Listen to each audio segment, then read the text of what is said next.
Assalamualaikum warahmatullahi wabarakatuh. Perkenalkan, nama saya Oktaviana Putri Nailatul Ma'rifah, absen 10 dari kelas 10 TKJ 2. A few moments later. Ingin membawakan puisi berjudul Sejak Seongkok Jagung, karya W.S. Rendra.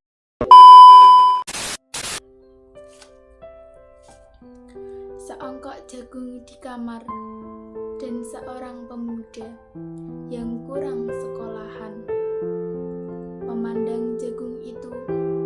Sang pemuda melihat ladang, ia melihat petani, ia melihat panen, dan suatu hari subuh para wanita dengan gendongan pergi ke pasar, dan ia juga melihat suatu pagi hari di dekat sumur gadis-gadis bercanda sambil menumpuk jagung menjadi maizena. Sedang di dalam dapur tungku-tungku menyala, di dalam udara murni tercium kue jagung.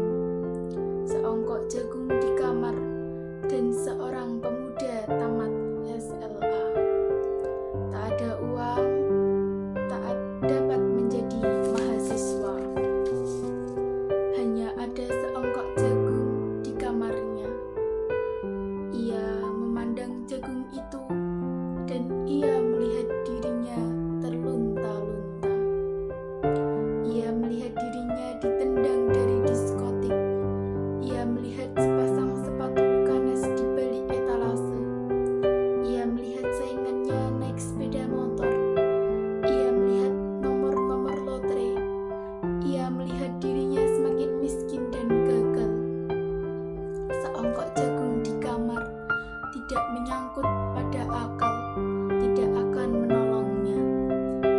Seongkok jagung di kamar tak akan menolong seorang pemuda yang pandangan hidupnya berasal dari buku dan tidak dari kehidupan, yang tidak terlatih dalam metode dan hanya penuh hafalan kesimpulan, yang hanya terlatih sebagai pemakai tetapi kurang latihan bebas berkarya. Pendidikan telah memisahkannya dari kehidupan.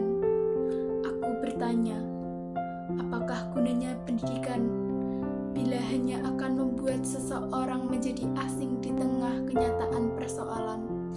Apakah gunanya pendidikan bila hanya mendorong seseorang menjadi layang-layang di Bukita Kikuk pulang ke daerahnya? Apakah gunanya pendidikan belajar filsafat, sastra, teknologi, ilmu kedokteran, atau apa saja bila pada akhirnya ketika ia pulang ke daerahnya lalu berkata, "Di sini aku merasa asing dan sepi." Terima kasih. Saya mohon maaf bila ada salah kata atau perilaku. Wassalamualaikum warahmatullahi wabarakatuh. Dadah.